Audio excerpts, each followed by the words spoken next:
আজকে বানিয়ে নিলাম বড়ির ভর্তা। তো প্রথমে বড়িগুলোকে এনে ভালো করে ধুয়ে তারপর বড়ির ডাঁটাগুলোকে পরিষ্কার করে তুলে নিলাম।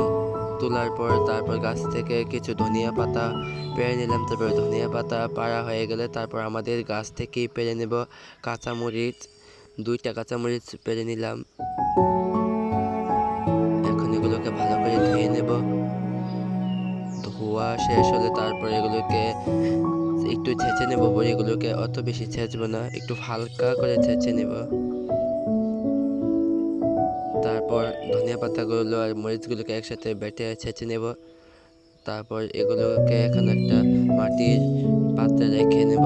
রাখার পর উপর দিয়ে একটু দিয়ে দেবো চিনি।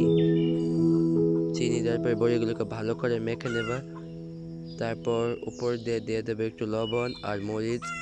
আমার ভিডিও ভালো লাগলে লাইক, শেয়ার আর সাবস্ক্রাইব